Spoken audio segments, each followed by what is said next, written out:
Estava Elias na caverna quando Deus com ele ali falou. Mandei-lhe a casa da viúva para se alimentar, assim Deus ordenou. Elias se ergue então e vai de encontro àquela ocasião. Mas quando chega à casa da viúva, nem para ela ali tinha um pão.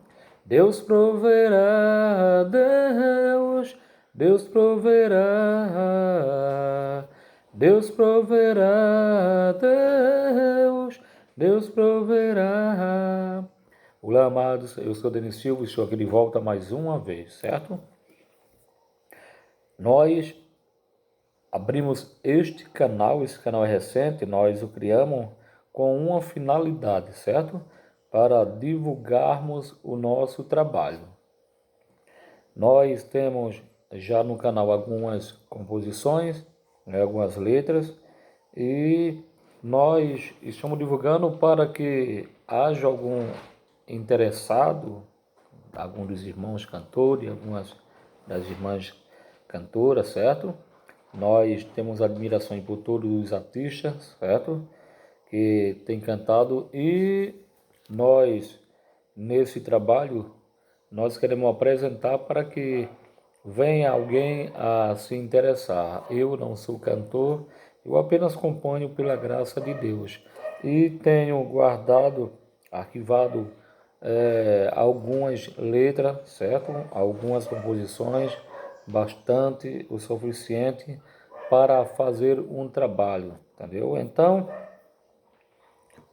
esses trabalhos eu estou agora mostrando através do canal para que alguém venha se interessar, e se interessando, nós trataremos. É só entrar no canal e entrar em contato conosco, tá ok? Inscreva-se no canal, dê o seu like, dê aquele play no sininho e nos ajuda a divulgar o nosso trabalho, certo? E verifique direitinho o nosso trabalho. E se você se interessar, como eu já disse, entre em contato conosco, certo? Neste canal também nós estamos pregando a palavra de Deus, que é de suma importância, e também nós estamos instruindo e ensinando como dar nó em gravata, tá ok? Então, neste momento, nós queremos estudar, compartilhar com os amados irmãos e amigos e ouvintes a palavra de Deus, a qual se encontra no livro de 2 Samuel, capítulo de número 9 e versos de número 1 em diante. A palavra de Deus, ela fala acerca da bondade de Davi para com o filho de Jonatas, certo? E diz assim a palavra do Senhor. Disse Davi: resta ainda porventura alguém da casa de Saul, para que use eu de bondade para com ele por amor de Jonatas? Havia um servo, diz o versículo 2, na casa de Saul, cujo nome era Ziba. Chamaram-no que viesse a Davi. Perguntou-lhe o rei: és tu Ziba? Respondeu: eu mesmo, teu servo. Disse-lhe o rei: não há ainda alguém da casa de Saul para que use eu de bondade de Deus para com ele? Então Ziba respondeu ao rei: ainda há um filho de Jonatas, aleijado de ambos os pés. Onde está? Perguntou-lhe o rei. Ziba lhe respondeu: está na casa de Maquir, filho de Amiel, em Lodebar. Então mandou o rei Davi trazê-lo de Lodebar, da casa de Maquir, filho de Amiel. Vindo Mefibosete, filho de Jonatas, filho de Saul, a Davi, inclinou-se, prostrando-se com o rosto em terra. Disse-lhe Davi: Mefibosete? Ele disse: eis aqui teu servo. Então lhe disse Davi: não temas, porque usarei de bondade para contigo por amor de Jonatas teu pai. E te restituirei todas as terras de Saul teu pai, e tu comerás pão sempre à minha mesa. Então se inclinou e disse: Quem é teu servo, para teres olhado para um cão morto, tal como eu, né? Quem é teu servo, para teres olhado para um cão morto, tal como eu, disse Mefibosete. Chamou Davi a Ziba, servo de Saul, e lhe disse: Tudo o que pertencia a Saul e toda a sua casa dei ao filho de teu senhor. Trabalhar-lhe-ás, pois, a terra, tu e teus filhos, e teus servos, e recolherás os frutos para que a casa de teu senhor, ou seja, de Mefibosete, tenha pão que coma. Porém, Mefibosete, filho de teu senhor, comerá pão sempre à minha mesa. Tinha Ziba 15 filhos e 20 servos. Disse Ziba ao rei: Segundo tudo quanto meu senhor o rei mandar a seu servo, assim o fará. Comeu, pois, Mefibosete à mesa de Davi, como um dos filhos do rei. Tinha Mefibosete um filho pequeno, cujo nome era Mica. Todos quanto moravam em casa de Ziba era servo de Mefibosete. Morava Mefibosete em Jerusalém, porquanto comia sempre à mesa do rei. Ele era coxo de ambos os pés. Meus amados, quando a palavra de Deus ela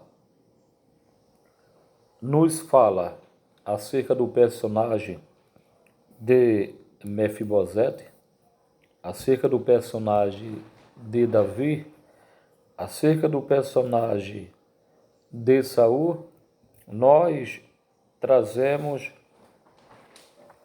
em nossas mentes uma reflexão do que acontecera a vida de Mefibosete, certo?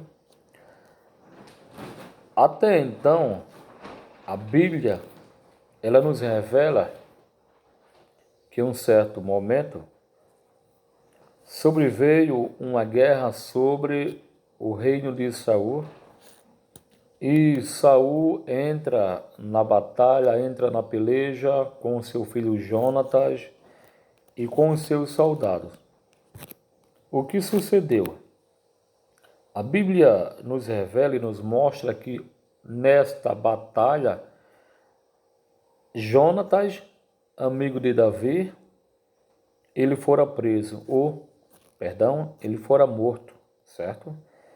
Saul também, por sua vez, ele foi morto. Ele, ao ver todos os seus servos sendo mortos, a Bíblia diz que ele saca de uma espada e manda o seu soldado o ferir de morte. O soldado, o qual era o capataz que estava com ele, vendo tudo aquilo acontecer, ele também feriu-se com a própria espada, chegando a morrer. Por causa dessa batalha, dessa peleja, morrendo Saul e morrendo Jonatas, os inimigos de Israel, que venceram a batalha, venceram a peleja, eles exterminavam tudo quanto havia à sua volta, e tudo quanto pertencia àquele reino, àquela nação que eles derrotavam. Eles exterminavam tudo. E o que acontece é que as notícias chegando até a casa de Saul, de que Israel perdeu, de que o rei fora morto, de que o príncipe Jonatas fora também morto, o povo que havia na cidade agora resolve o quê? Fugir da espada dos seus inimigos. E sucedeu que a mulher que cuidava do filho de Jonatas, né? Ela pega a criança que tinha apenas 5 anos no momento e sai a toda pressa. Na pressa que essa mulher, ela sai com medo da espada dos inimigos, segundo a Bíblia, ela deixa a criança escorregar das suas mãos, certo? A criança escorregou dos seus pulsos, dos seus punhos, dos seus braços. E na queda que aquela criança tomou, ela machuca os dois pés, certo? Os dois pés daquela criança foram machucados. E segue-se a viagem, a mulher com aquela criança, e fora para onde? Para a terra de Lodebar. E aí, amados, esse personagem, por nome Mefibosete, ele tinha tudo para ser alguém importante na vida, certo? Até porque era filho de príncipe, neto de rei.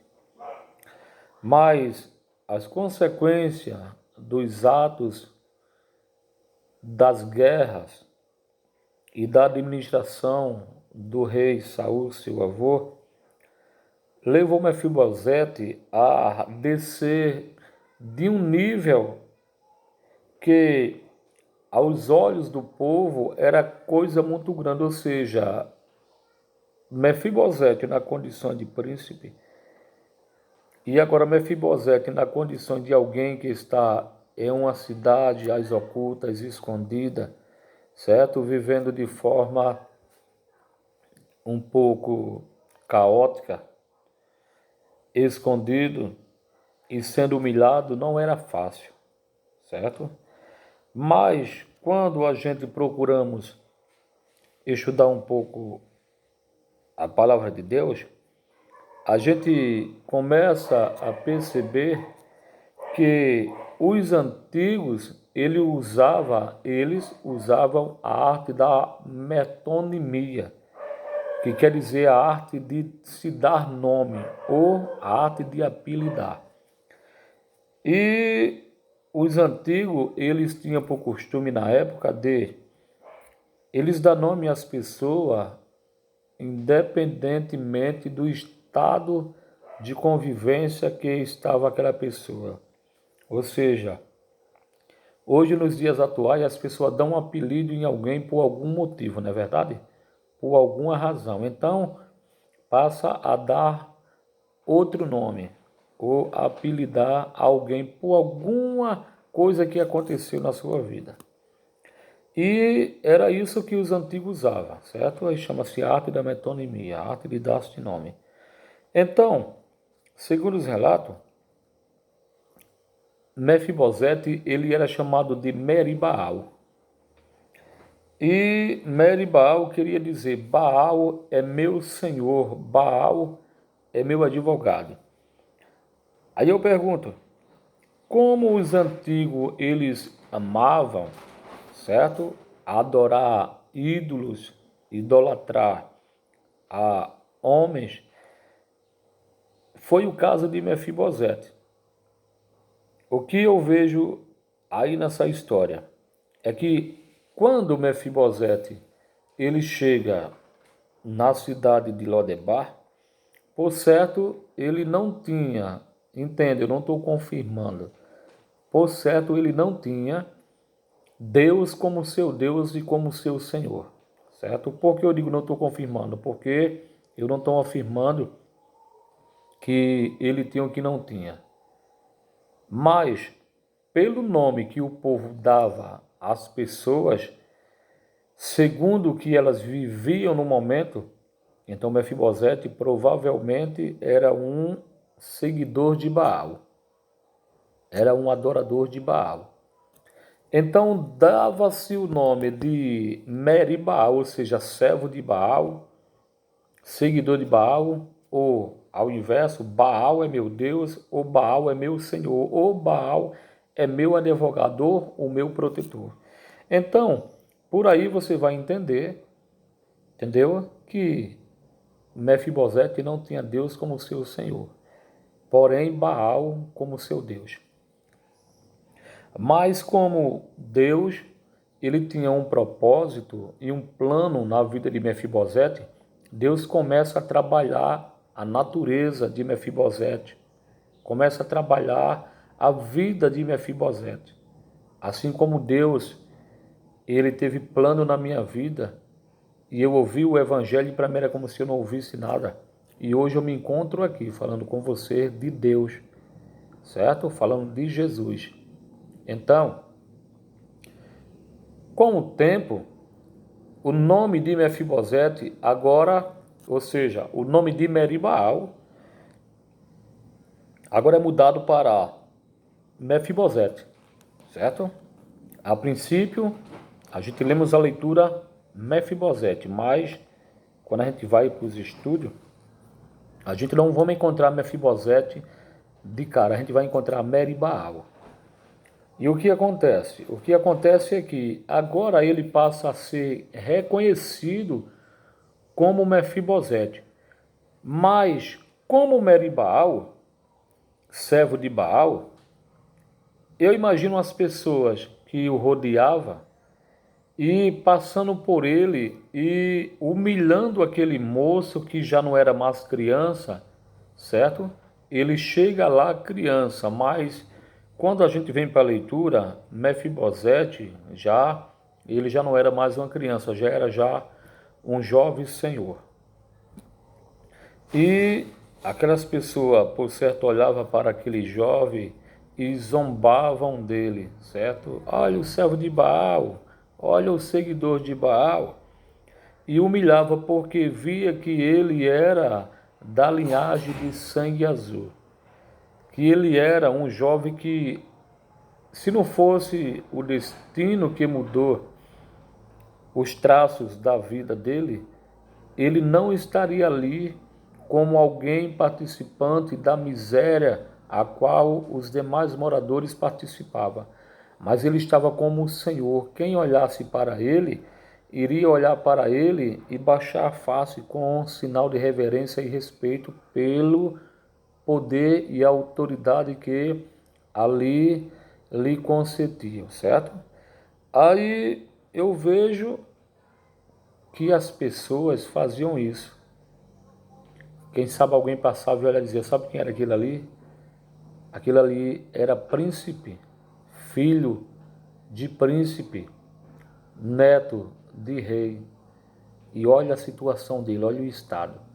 Além de ter perdido o trono, além de ter perdido o reinado, além de ter perdido o avô rei e o pai príncipe, ele agora é aleijado e vive aqui às escondidas, às ocultas, no anonimato.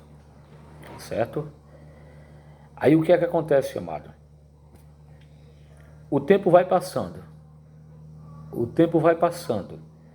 E chega um momento que as pessoas não enxergam mais aquele jovem como Meribaal, como servo seguidor de Baal, mas enxerga ele agora como Mefibosete. A expressão de Mefibosete nos estudos quer dizer Jesus está voltando, certo? Jesus está voltando. Quando eu leio essa palavra e cito essa expressão, a minha alma, o meu espírito se alegra no Senhor, até porque a gente acompanhamos o dia a dia, exemplos, testemunho vivenciado, vida de pessoas que Deus resgatou de lá do lamaçal do pecado, de lá da lama, e trouxe para a sua maravilhosa luz, e hoje essas pessoas executam e fazem a sua obra. Entendeu? Então, as pessoas zombavam de Mefibosete, mas agora Deus começa a traçar um rumo para a vida de Mefibosete. Quando provavelmente Mefibosete deixa de adorar, deixa de seguir ao Deus Baal e passa a dar crédito ao Deus dos céus, as pessoas provavelmente começaram a observar a mudança de vida de Mefibosete, a mudança de atitude, e agora muda-se o nome com a arte da metonimia, ou seja, a arte de dar nome ou apelidar. E agora Mefibosete recebe um novo nome, ou seja, Meribaal recebe um novo nome, que é Mefibosete, que quer dizer Jesus está voltando. Era como se dissesse, Mefibosete, Jesus está vindo ao teu encontro.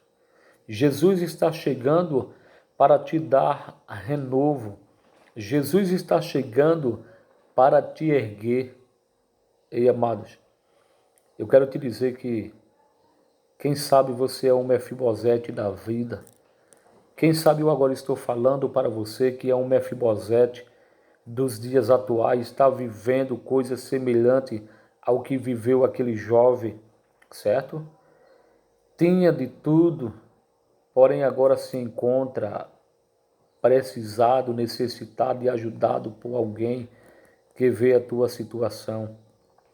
Eu quero te dizer que o Deus que eu e você e nós servimos, Ele pode nos permitir ir para qualquer canto. Ele pode permitir qualquer situação na nossa vida. Uma coisa eu te digo, Ele só não nos permite a ficar só. Quando a Bíblia diz que José fora vendido pelos seus irmãos, jogado na cisterna, jogado na prisão, certo? Humilhado, zombado, escarnecido, caluniado, a Bíblia não nos deixa dúvida, até porque sempre diz a Bíblia, Deus era com José. Então quero te dizer, Mefibosete dos dias de hoje, a tua vida tem sido difícil, a tua vida tem sido escuridão, a tua vida tem sido um mar de tempestade, parece que um furacão, ele se aproximou de você e tudo que você tinha foi tirado. E como se fora pouco, você se encontra em uma situação deprimente, uma situação onde quem te tinha como amigo agora não te tem mais. Quem te tinha como irmão agora não te tem mais. Quem te honrava e te respeitava e falava bem de você, agora não te honra, não te respeita e quando te vê passa ao largo para não passar por você. Sabe por quê? Olhavam para você porque você tinha, respeitavam você porque você tinha, e agora você precisa e os tais te abandonaram, não é verdade? Em vez de te ajudar, de te acolher, eles passam a distância, ainda meneiam a cabeça e diz, aquele tinha de tudo e hoje não tem nada. Vive agora na miséria, é um miserável. É um amaldiçoado. Tem pessoas que citam até isso, que eu já vi alguém dizer isso com alguém, certo? Mas, voltando à vida de Mefibosete, a Bíblia diz que ele vivendo lá naquela terra de Lodebar, estava na onde? Na casa de Maquir. Maquir, filho de Amiel. E quando nós analisamos um pouco mais, a gente vimos que Maquir foi o mesmo homem que acolheu a Davi quando o rei Saul procurava matar a Davi, tirar a vida de Davi. E Davi sendo fugitivo, amados, o que é que acontece? Ele se refugia na casa de Maquir.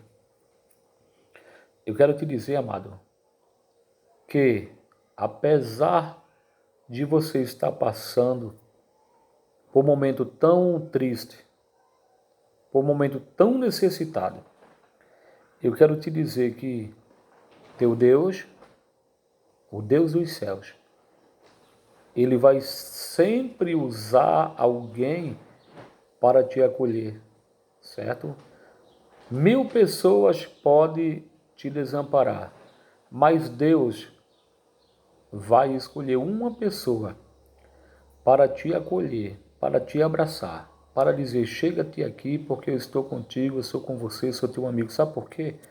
Porque Ele sabe que a situação é desesperadora. E mesmo Ele permitindo certas situações, lá na ponta da corda, o Senhor Ele coloca alguém para dizer, olha, o que precisar de mim, eu estou às ordens. O que você precisar, eu estou aqui. Sabe o que eu vejo nisso aí? É que Deus ainda provando o homem, ainda permitindo situações difíceis na vida dele, Deus, ele não abre as mãos de você, certo? Ele permite, mas quando chega no fim da palma da mão, Deus, ele dobra o dedo, certo? Para você não cair, ou seja, ele te acolhe. Ou seja, quando Mefibosete estava naquela situação, fugitivo, aleijado, necessitado, aí Deus levanta-me. Deixa eu ver, esqueci o nome do nosso amado. Deus levanta quem? Maqui, certo? Deus levanta Maqui. Para quê, amados? Para acolher Mefibosete. Aí o que me chamou a atenção é que o mesmo Maqui, ele acolheu a vida de Davi.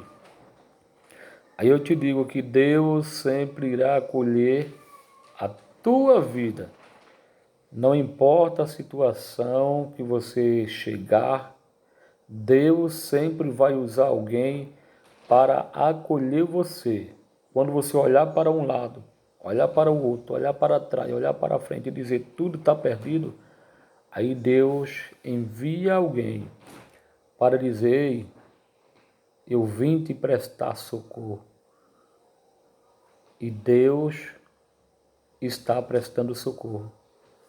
Porque Deus sabe o quanto você necessita, o quanto você precisa, o quanto você está necessitado, precisado. Certo, meu amado, minha amada? Deus, Ele sempre irá te acolher para dizer: nada está perdido. Calma, paciência, nem tudo está perdido. Sossega o teu coração, descansa, cochila, dorme, toma um ombro amigo. Certo, amado? A Bíblia diz que Maqui cuida de Mefibosete, Mefibosete casa, né? Porque tinha filho, casou, teve filho, mulher. Mas depois de muitos anos, analise bem a coisa. Quando eu falo isso, a minha mente começa a trabalhar. Não se preocupe, porque tem demorado, tem durado o teu sofrimento. Aí você chega a dizer: pronto, eu até que tinha esperança, mas agora eu não tenho mais. Você sabe por quê, meu amado? Porque a nossa vida não pertence a nós. O nosso destino não pertence a nós. A minha, a tua e a nossa vida, o nosso destino pertence a Deus. Então, por mais que passe-se o tempo e demore-se chegar o conforto e o alívio para a nossa vida e a vitória não tenha chegado ainda, vai chegar, porque Deus, Ele tem determinado o momento certo. Entendeu? Você tem chorado, sofrido, se angustiado hoje, mas amanhã pode ser o dia em que você vai parar de sofrer de tanto sofrimento. E as lágrimas que você vai ver escorrendo dos teus olhos vai ser lágrimas de alegria, porque o Pai, o Filho e o Espírito Santo está cuidando de você. Ah, irmão deles, mas por que Deus permite tanta coisa? Não pergunte a mim e nem pergunte a Deus. Tão somente aceite o que você está passando, porque está na permissão dele. Certo? E se você não sair debaixo da mão onipotente de Deus, a tua bênção vai chegar. Certo? Vamos adiante. Um certo dia estava o rei Davi a tratar, por certo, seus assuntos como rei, e veio-lhe à memória Jonatas, o seu amigo, que lhe fez fazer um juramento. Quando o pai de Saul, ou de Jonatas, perdão, queria matar Davi, Jonatas era muito amigo íntimo de Davi, o amava demais porque via Deus na vida dele. E ele fez Davi jurar que depois de sua morte, Davi, sendo rei, Davi iria ser misericordioso, compassivo, amoroso para com os seus descendentes. E assim os dois fazem um pacto e Davi jura que iria cumprir com aquele juramento de que era cuidar dos da casa de Jonatas. E amado, por incrível que pareça, Davi lembra-se da casa de Saul, de Jonatas. E pensou ele, será que há alguém, né, da casa de Saul, parente de meu amigo Jonatas? E a Bíblia diz que Davi disse assim, disse Davi, resta ainda porventura alguém da casa de Saul para que use eu de bondade de Deus para com ele? Aí a história, a Bíblia nos mostra Ziba, que trabalhava na casa do rei e tinha conhecimento de tudo quanto tinha acontecido. Aí alguém diz a Davi que Ziba, ele poderia dar uma resposta favorável à sua pergunta. Aí Davi manda chamar Ziba, Ziba vem ao seu encontro. E quando Ziba chega até Davi, Davi faz a mesma pergunta. Existe ainda alguém que tenha restado da casa de Saul para que eu use de misericórdia, de beneficência de Deus para com ele? Aí Ziba responde, existe, meu senhor, um aleijado de ambos os pés.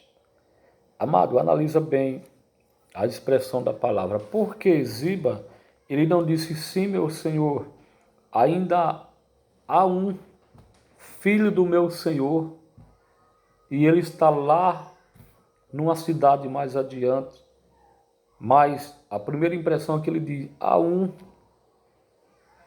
aleijado. Quantas pessoas, às vezes e quase sempre, só nos vê como desgraça, como miséria, não nos enxerga como a gente é, certo? Não percebe a importância que nós temos. E a expressão de Ziba foi como se ele dissesse, meu senhor, tem um aleijado só, de que ele vale, que importância ele tem agora? O que importava era o seu pai, o príncipe Jonatas. O que importava era o seu avô, o rei Saul.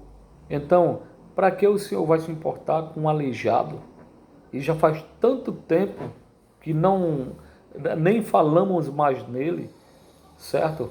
Era mais ou menos essa impressão que Ziba queria passar para Davi. E outra, aí ele acrescenta, e ele mora em Lodebar. Quando a gente estudamos essa passagem, a gente vimos que Lodebar era uma terra longínqua nos arredores dos reinos. E segundo o estudo, era uma cidade, irmão, era como se ela fosse tida como um lixão humano. Vou usar essa expressão, me perdoe. Mas era o sentido que os antigos queriam dar para essa cidade. Sabe por quê? O povo primitivo, eles não aceitavam que alguém tivesse uma deficiência. Eles não aceitavam que você tivesse defeito, certo? Então, quem ia para a cidade de Lodebar? Os coxos, os paralíticos, os leprosos, os cancerosos, os cegos, toda sorte de pessoas com doenças e deficiência eram mandadas, despachadas para a cidade de Lodebar, certo? E não deu outra. Mefibosete foi parar lá. Mas como eu já falei anteriormente, lá em Lodebar, aquela cidade que ninguém dava nada por ela, aquele lugar que só manda os rins, os que ninguém dá crédito na sociedade nos dias de hoje, nos dias atuais, as pessoas influentes, as pessoas de boas condições financeiras, as pessoas de boas aparências, né? Aí voltando para os tempos primitivos, ele só queria pessoas assim, influentes, de boa aparência, de boas condições financeiras,